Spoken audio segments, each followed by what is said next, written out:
Small island states have sharpened their course for developed countries to make deep cuts in greenhouse gas emissions, and they say low-lying islands are at risk of being wiped off the map by rising sea levels. In 2008, the small islands called for emissions cuts of more than 40% from industrialized nations by 2020. And last month, a group of leading researchers projected the sea levels rising this century at the rate of about a meter, or roughly double the estimate provided by the UN Climate Panel just 2 years ago. All villages have had to be relocated because where they were had been eroded.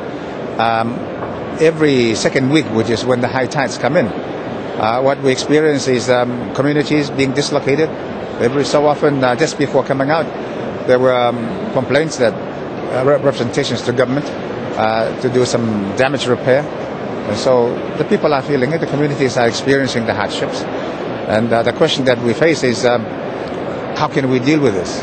And it's not getting any better, it's actually getting worse. And so we have to have some way of dealing with this on a more sustainable basis.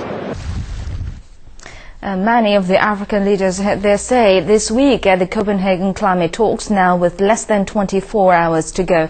They say at this point there's no room for anything but action, and they're stressing that the voice of the majority needs to be heard. Wang Guan takes a look. The Indian Ocean nation of Seychelles says it understands the growth desires of industrialized countries. It also comprehends the need for emerging economies to accelerate their development. But there's one group in Copenhagen that is extremely vulnerable to the world's changing climate. But I'm standing before you as the president and a leader of a small island state. For us, this agreement is about our right to exist. The president of Kenya is emphasizing the need for the UN Framework Convention to live up to its noble principle of protecting the climate system for the benefits of the present and future generations. He, along with other African leaders, called on industrialized nations to help.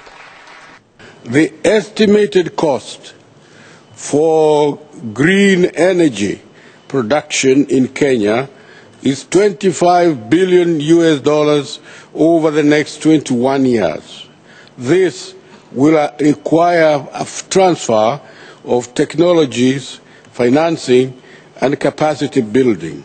Namibia strongly urges the developed countries' parties to take concrete action now to meet their commitments under the Convention and the Kyoto Protocol, to reduce greenhouse emissions and to provide financial support and transfer technology to developed countries.